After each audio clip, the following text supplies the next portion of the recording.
and who gets to die. Right? If your politics are dry and boring, if they're about conversations, that means one thing. It means that you're not the person who's at stake. There's this fantasy that we can talk about dreams and hopes and policies and papers, and you certainly can if you're not the one who's going to suffer when that policy fails. If you have the luxury of time, if you have the luxury of norms, if you have the luxury of bipartisan discussion, then yours is not the body that will be nailed to the cross. In Memphis, Tennessee, they dumped nuclear waste in the backyard of high-rises, big housing projects full of black people. Natal mortality there was 20 per thousand. That is 7 times higher than any place else in the EU. In Tennessee, there was a fight to determine whether or not disabled people deserved home health, whether they deserved it just because they had disabilities or whether they needed to be born.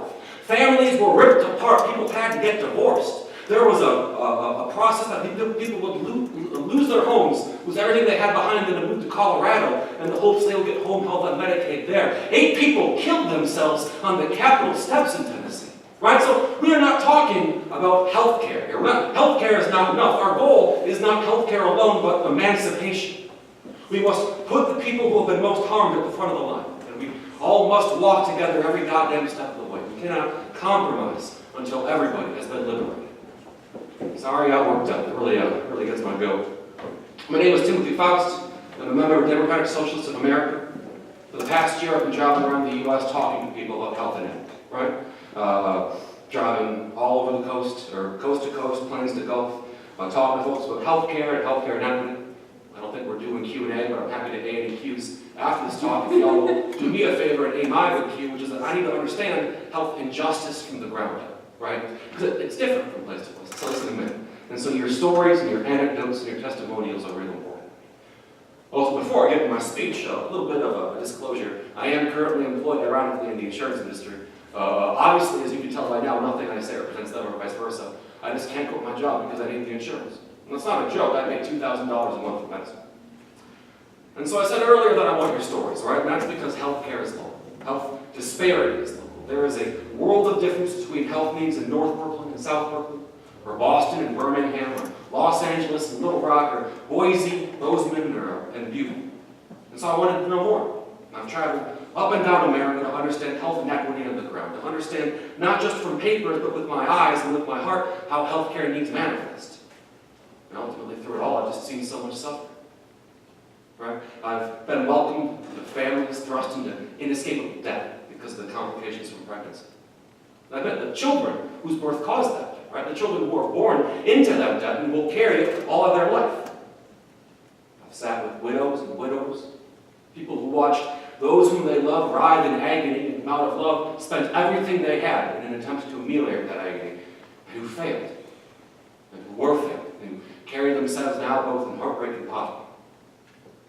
But I've met folks who were just born into bodies that suffer, right? And I've wept with them as they share with me the constant dehumanization forced upon them, whose daily existence is a constant and blaring reminder that they're just not wanted, and who are forced to make an occupation out of begging over and over again for help. And I visited the wealthy hospital campuses, and the wealthy hospital patients, the virtual islands in the middle of their cities. And I visited the neighborhoods around them, right, mostly black or brown neighborhoods that are systematically drained of capital and labor, and a dance reminiscent of colonialism, people who too poor for the hospital, in fact made poor by the hospital, suffer and die much, much sooner than people of wealthier neighborhoods even a few miles away. And I visited rural towns and rural counties, towns that see few doctors and fewer hospitals, where people leave and nobody can afford to come back, and people watch the things they love slip from them, where a car accident far away from an ER usually means death. And over time, like all of us, I've felt my own body betray me, right? I've paced miles and miles around my city block, fearing the decay of my own temporary able-bodiedness in the wave of punishments for the sin of being sick, in which I, like many of us, am going to drown. And so here are the contours of the world American health finance has given us. 1, America spends more than any other country on healthcare, almost twice as much per capita as the next biggest spender, but cares little to nothing about community health. Cares little little to nothing about population, cares nothing about that which cannot be packaged and sold. 2, 75% of our spending goes to treat chronic conditions that are preventable, yet nobody footing the bills has really tried to prevent them. And 3, our system of for-profit private insurers literally takes money from poor people and gives it to the wealthy. It is negatively redistributive. In 2014, it pushed 20 million people into poverty, or from poverty into extreme poverty. And now, I can't give you a quick fix, right, because there is none. There is no technical magic by which we destroy this hateful machine, but I hope I can offer you a vision, right, an aspiration, an understanding of the tools by which we, together, build that better world. So through gripping, I want to talk about 3 things: what we have, what we want, and what comes next. I want to talk about the overwhelming and numbing brutality of for-profit healthcare. I want to talk about the relatively benign structural changes that we demand instead. And then I want to talk about something bigger, which is a moral compulsion, right? That broader vision of the better world, this idea of health justice. That sound all right? Great. Grab a big water. Yeah, you're good. Woo. I want to start off by confirming something that you already feel in your bones, that you already know pretty intimately, which is that you are being made to suffer.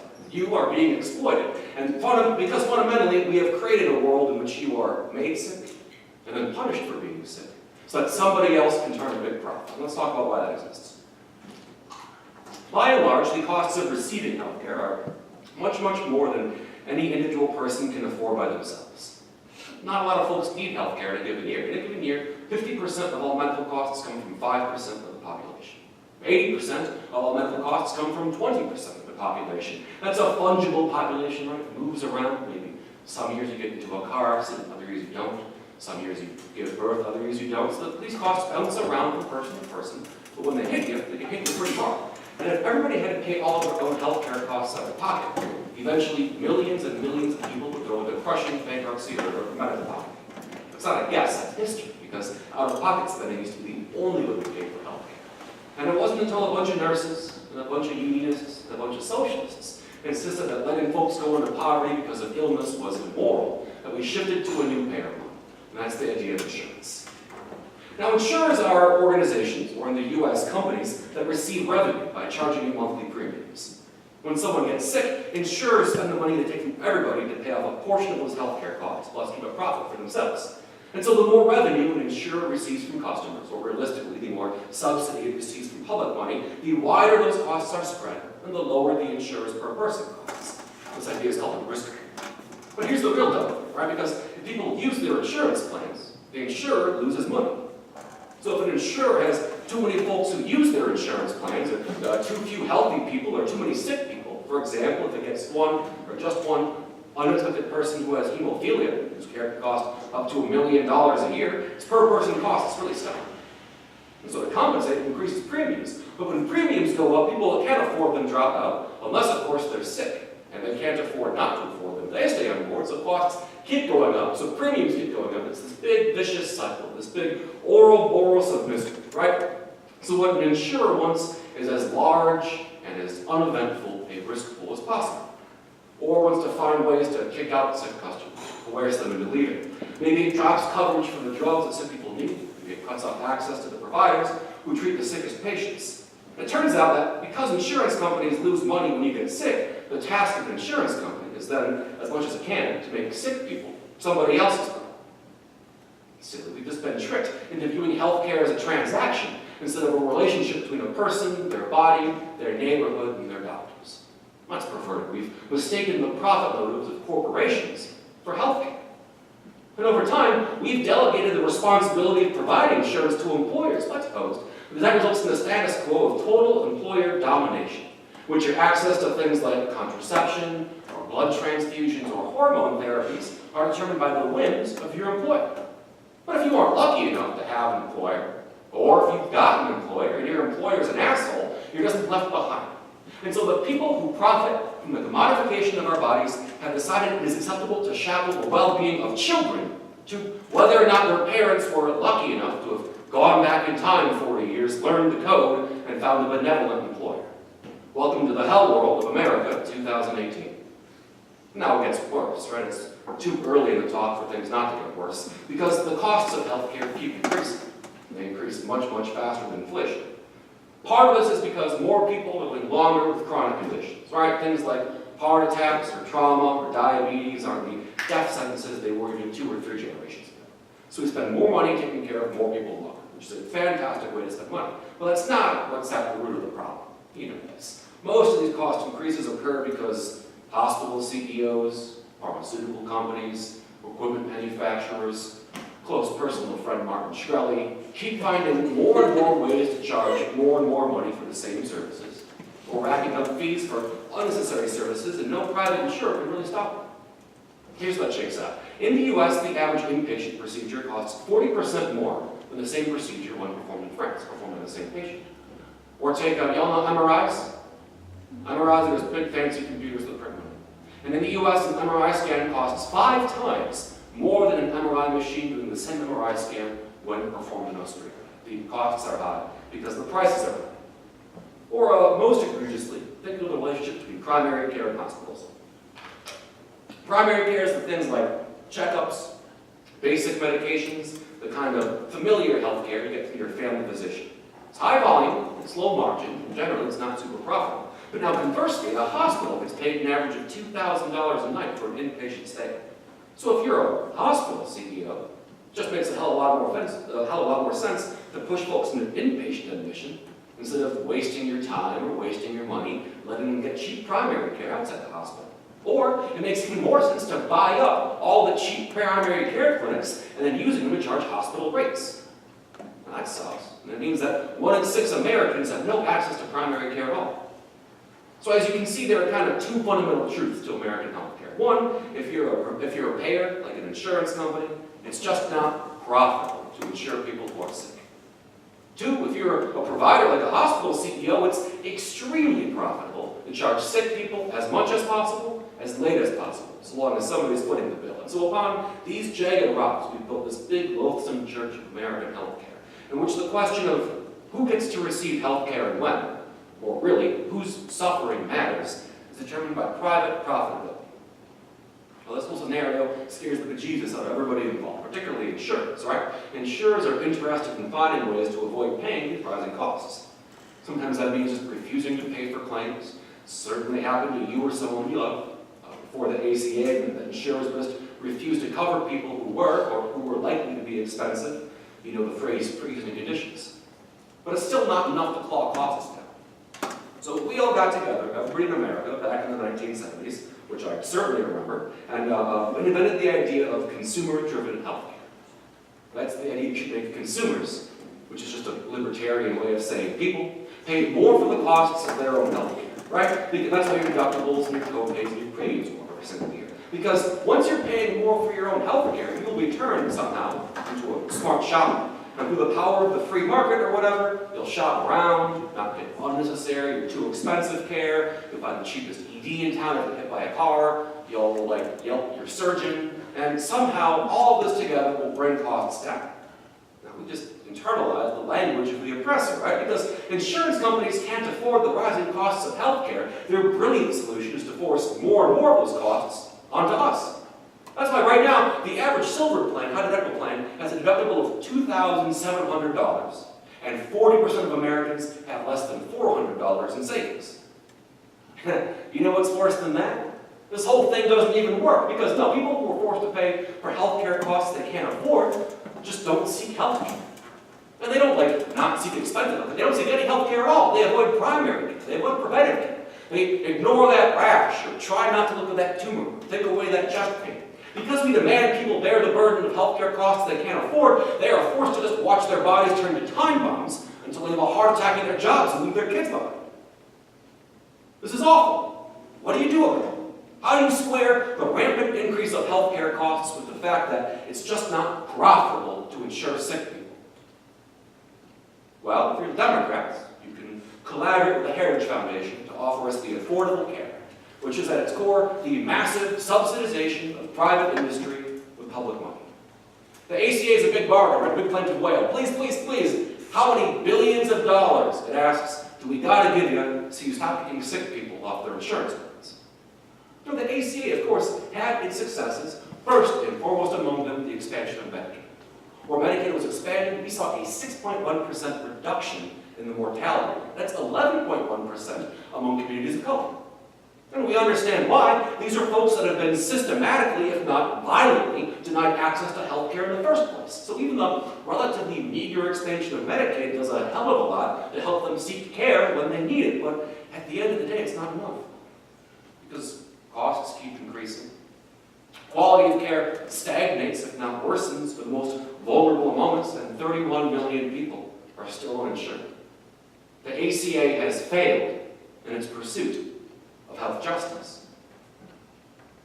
And there are consequences for this failure. There are grave consequences. Because among so-called developed countries, it is America that is the most dangerous place to be sick. Among peer countries, America is the most dangerous place to be black. Black infants die at twice the rate of white infants. America is the most dangerous place to be pregnant, with the highest maternal mortality rate of any first world country, of which 60% can be prevented by taking the person's blood pressure. America is the most dangerous place to be a child, the most dangerous place to be a woman, the most dangerous place to be gay, the most dangerous place to be old, and one of the most dangerous places to be disabled. Last year, life expectancy at birth fell for the first time in almost 30 years by 1/10 of a year. And there were 4 million people born last year, and so that's a theft of 400,000 years. But funny thing happens when you look at this data more closely. You understand exactly what I'm going to say. It is woven into the American fabric. When you look at this data more closely, you understand how this danger only exists if you're poor. Because rich people get to be exempted. They have exempted themselves from all these problems. Men born in the wealthiest fifth of Americans get to live 15 years longer than men born in the poorest fifth. Among women, that gap is 10 years. America has made a choice. America has refused to recognize the essential dignity of being human. And in this refusal, it has caused mass suffering. And this is an act of war. This is the terrible secret of American healthcare. This is the fundamental American illness. They are killing us and robbing our corpses to foot the bill. And now this big, stupid, multi-payer, profit-driven Rube Goldberg machine of American healthcare is failing us today, and left unchecked, it will collapse tomorrow. That is incontrovertible. It will collapse. So we demand something different. We demand a federal, universal, single payer. Now, single payer is a pretty simple concept, right? Instead of having a bunch of private insurers with a bunch of fragmented customer bases, each seeking to avoid taking care of unprofitable sick people and pass the buck, we have one publicly owned and publicly funded insurer, a single payer with a legislative mandate to cover in full all care for all people. Now, the phrase all care for all people is important, right? We don't want Medicare as it exists today. So there's private carve-outs, it has cost sharing, it has out-of-pocket. No, we want to improve Medicare for all people in America that guarantees comprehensive coverage, including medical, vision, dental, and long-term care for everybody in America, including non-citizens, that is free at the point of service with no cost sharing. No longer will somebody needing help be bound by Byzantine provider. Right? No longer must you choose between food and medicine. No longer will your care be dictated by who your insurer is, because the insurer is Medicare. Everybody benefits when accessing care is free and easy, right? Delivering care, being a doctor, being a nurse, being a social worker, that's complicated. Bodies are big bags of unknowable goo, and they hurt all the time, and making them hurt less is a difficult process. But paying for it isn't. Paying for it's pretty simple. People ask, how can we afford to pay for this thing? The answer is, we're already paying for it. We're just forced to spend that money really, really stupid. Right now, American public money pays for 2/3 of all healthcare costs in the U.S. A little less than half of that 2/3 is actual Medicare, Medicaid, and VA spending. The remainder is government subsidies to private companies. You are literally subsidizing your own employers. The remaining third is out-of-pocket costs, an additional kind of private tax you pay to insurance companies and hospitals in the form of premiums, deductibles, and co-pays. America is already spending the money required to fund single payer. It's just that the insurance industry is incompetent, inadequate, and unable to pay its fair share, so so it passes the costs back to you. That's a hell of a scam. We know, and we have known for decades, that rising costs come from rising prices, not from improper hospital use or whatever. But since that doesn't help the insurance industry make a profit, they just ignore us and stick us with the bill, and then hold our mediocre insurance plans hostage for government subsidy. It's all a giant fraud perpetrated on the American people. And we already know how to use a single payer to halt rising prices. Price negotiation with a weight of 300 million people behind it. What's more than that, we know that once we cut out the administrative costs and profit-seeking in the private insurance market, we free up, in a very conservative estimate, an additional $370 billion a year. That's a big chunk of change. What do we do with it? We use it to improve everybody's standard of living. We build or reopen primary care clinics in rural areas. We fund community health centers in poor neighborhoods. And most importantly, we return the money to the people who do the work. Take, for example, home health aides. Or sick parents, sick friends, sick kid. A person can receive care in the hospital, but again, that's about $2,000 a night, if not more. That's a lot of money. Oftentimes, a person who needs less critical care can receive it at home.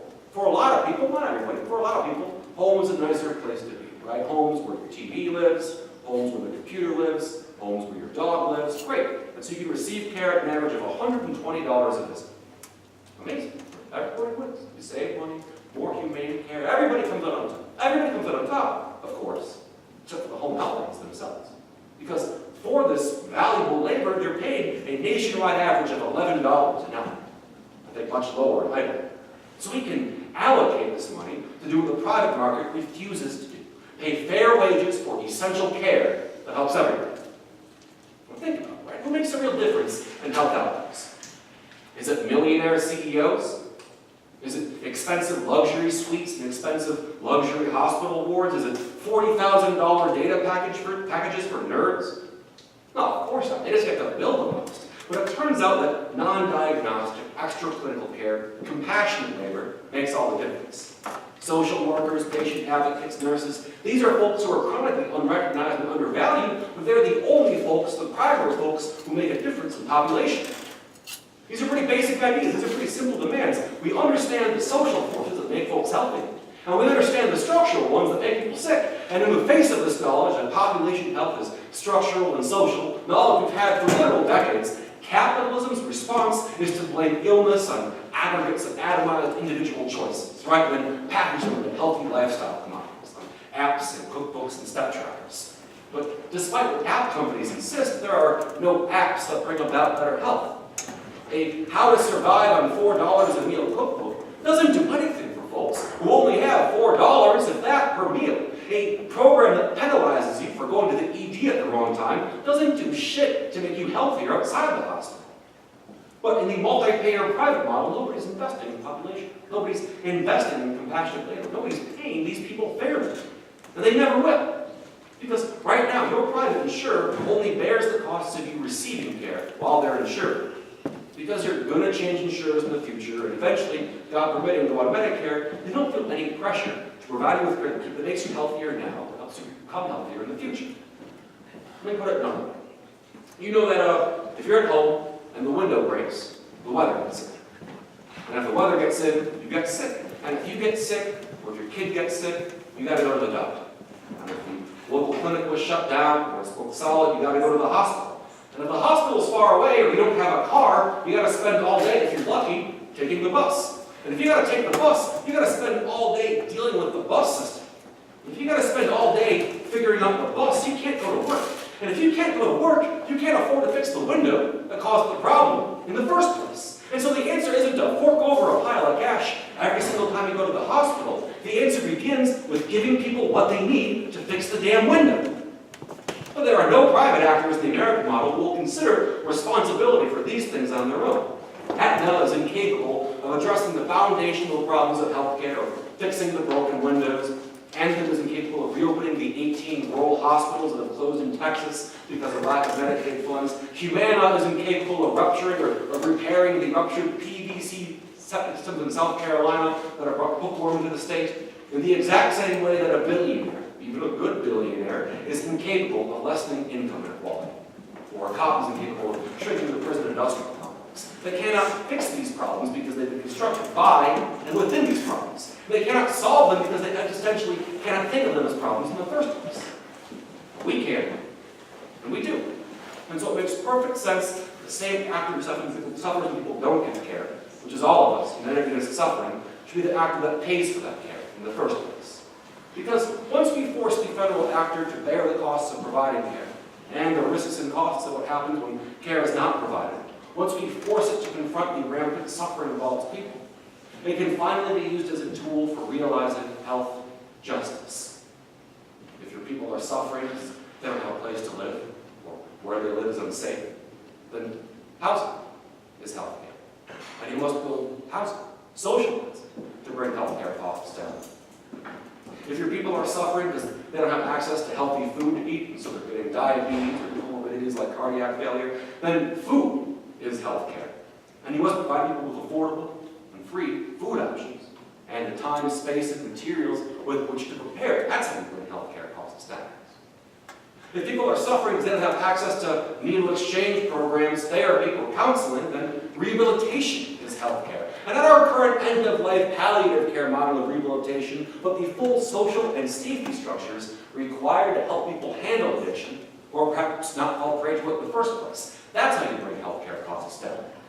Because single payer is wonderful, but single payer is not the goal. Single payer cannot be the goal. Single payer is a tool. Health equity, health justice is the goal. And when we fight for health justice, we all fight side by side, because economic justice is health justice. Environmental justice is health justice. Reproductive justice for those who don't want to reproduce and those who do. That's health justice. And justice for black lives, justice for brown lives, justice for native lives, justice for trans lives, justice for lives of immigrants, justice for people in prison, and the well-being of all people, regardless of age, gender, race, or creed. That is health justice. We have inherited a world in which your permission to receive health care, capital's allowance, you can be safe in your own goddamn body, is dependent upon how much a corporation can extract a profit from it. And thus we have permitted in our country utter desolation. Without our consent, we've been forced to participate in the condemnation, criminalization, and abandonment of people in need. People with disabilities got to spend tens of hours a week pleading with insurance companies for a chance to maybe go on a waiting list to receive the bare minimum of care required to keep them alive, if they're lucky. The unlucky ones get to plead with Medicaid or Social Security to maybe consider compensating their partners, friends, or parents a whopping $1,000 a month for taking care of them full time. Elsewhere, we have the opioid epidemic.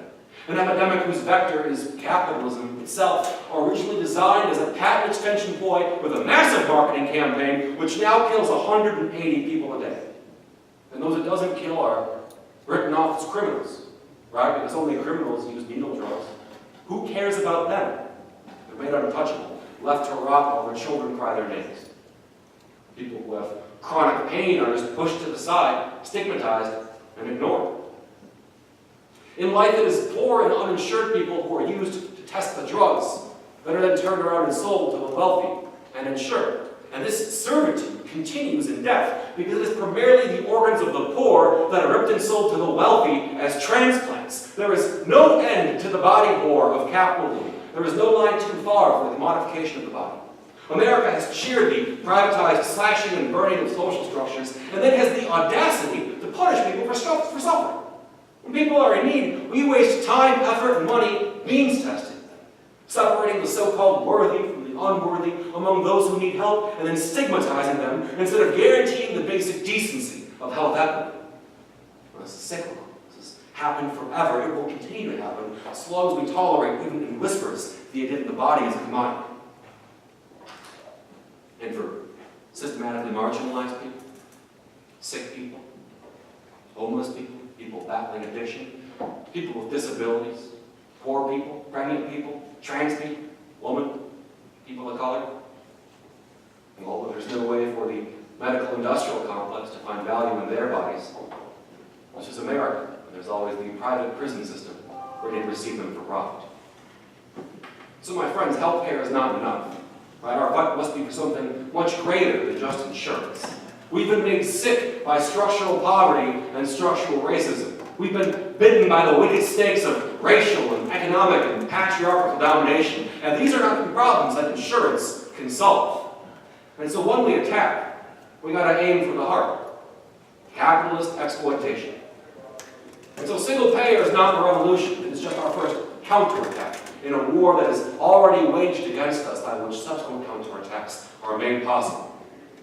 We got to think about our history, right? For the past 100 years, every single time the insiders, right? The well-meaning senators, the well-meaning policy writers, the well-meaning candidates, the well-meaning union or nonprofit leaders, every single time they've taken on the insurance industry, they've been beaten by a reactionary establishment that can outmaneuver, outfund, outfox, and outgun health reform. They lost in the 40s, they lost in the 60s, they lost in the 70s, they lost 3 times in the 90s, and lost in the 2000s. But when these people lose, when these nice, well-meaning people lose, they're not the ones that suffer. It's not the senators or the union leaders, the policy nerds who find their suffering compounded. No, it's the people in Section 8 housing. It's the people in prison. People whose backyards are dumping grounds for toxic waste. It's people with disabilities, the poor mothers and their poor children. People who have been denied work, care, or dignity. And so we have an obligation. We just can't lose again. We stand on the shoulders of hundreds of thousands of nurses, of tens of thousands of doctors, and the legacy of grassroots movements like ADAPT and ACT UP, and we must build the massive popular movement which not only demands a single payer in our government, but which demands health justice in our nation. We must bring to the front our neighbors and friends who have been immiserated, who have been made to suffer most cruelly, and we must demand that these crowns of thorns thrust down upon their heads are lifted. We cannot rest until all people are liberated from the suffering inflicted upon them. But there's good news. We know it works. We have an obligation to ourselves and to those who we love, now and in the future, to be good neighbors, to be good socialists. We've got to extend the basic decency of showing up, going to folks around us, listening, asking questions, finding common ground, listening again, and putting our shoulders to the wheel. We must identify what battles we can win, and then win them. We must provide material relief for people around us who are suffering now. We must fight in our home for a continuous spectrum of demands aimed towards health justice. And unlike liberal policy tweak incrementalism, our successes must offer material and redistributive reforms. Well, the ways this happened around the U.S. are many, right? There's a couple in SF, San Francisco. DSA SF fought for and won Prop F. Right, the public representation in your home. In Cincinnati, 8 socialists won a needle exchange, the first in the region. Back home in Texas, the progressive bastion of Texas, the paid sick movement in San Antonio turned out 144,000 people. Now, for comparison, 99,000 people voted for mayor in the last election. This is the largest popular movement in San Antonio in years, if not decades. But most interestingly, I think, absolutely the most exciting popular movement for healthcare in America right now, and not blowing smoke up your ass, is the movement for Medicaid expansion in Idaho. Right, we talked about earlier how Medicaid literally saves the lives of folks who have no insurance, but it goes much deeper, right? The governor of Idaho and the ledge of Idaho didn't choose not to expand Medicaid out of ignorance or because the far right was too strong for them. It wasn't a lack of facts and figures or rational discourse and debate that drove this choice. It wasn't even a financial one, right? Because Medicaid expansion in 2013 was entirely federally funded, and now it's a 90-10 federal match program. No, the choice not to expand Medicaid wasn't made from reason nor debate, but out of domination. It was made as a continuation of the belief that people who are poor, people who are sick, people who are suffering are just unimportant, undesirable, and should be marginalized as definitively as possible. So I'm not interested in facts or figures, right? In making dry arguments for Medicaid expansion or dry arguments for single payer. Why cede that ground to the folks who have conspired to deny us the safety of our own health? I don't know what a revolution looks like, but I know it's going to require massive mobilization. Like what we see in San Antonio, what we saw in SF, what we're seeing now in Idaho, and I hope to sweet God we will see on Tuesday for Prop 2. This is a nationally historic event. I wouldn't be here if it weren't, right? So I'm asking you very tenderly and very piously that if you have the time, if you have the ability, if you have the energy, please help all in America who have been made to suffer by helping here first. Because what we're going to learn on Tuesday, I hope, is that if we give people something material, they will fight to get it and they will fight to keep it. If we fight with people today, they will fight with us tomorrow. We build solidarity not for fun, but as a function of building power. And our job is not to build a popular movement. Our job is to stitch together a popular movement, a big, messy quilt of movements aimed toward health justice, spanning the country from coast to coast and plains to coast. And I believe that if the Idaho Medicaid expansion is successful, it will become the model for a health equity work in America for the next decade. And through this massive mobilization, and only through this massive mobilization, what we will see in Idaho on Tuesday, the movement for health equity we'll see across the country, this is a fight we will win. I mean, the numbers are in our favor, right? 70% of people prefer Medicare for all nationwide. This is not a radical proposition among the folks it affects. We're simply discussing a basic principle of fairness. You know this. We all know this. We all know we're fashioned from a formless and shapeless place. We've all been thrust through the maw and born into a world that is arbitrary and unequal in its allocation of suffering. And yet, instead of affording each other the basic dignities of being human, we've developed this bizarre model of American health, American well-being, in which one's suffering is one's own responsibility, in which empathy is unnecessary, vestigial. We have atomized suffering, and in turn, assigned blame for suffering to those who suffer. You've seen it. You've seen it in your homes. You've seen it in your country around you. We've all seen such naked suffering inflicted in our name. I've seen, you've seen, families ripped apart by the unrepentant, unyielding bloodlust of capitalism. We've all seen people torn limb from limb in the service of finding profit. We've seen the dehumanizing machine all at once and felt despair. For me, it is often heinous to be an American, to be complicit to my simple existence in my only and horrible home, the home I love so much, which is so cruel to so many, to be complicit in the mass immiseration and annihilation of those against whom the whole rotten weight of the world has been stacked. And this is intolerable to me. I believe it is intolerable to you. And so we say, enough. Not in my name may this America persist. May we rid ourselves not in fear, but in love. And from that love, may we cultivate the specific fury by which this cruel machine can be destroyed. Love for those who suffer around us. My friends, single payer is moral. Single payer is necessary. And single payer is achievable. Thank you for having me. Solidarity now, solidarity forever.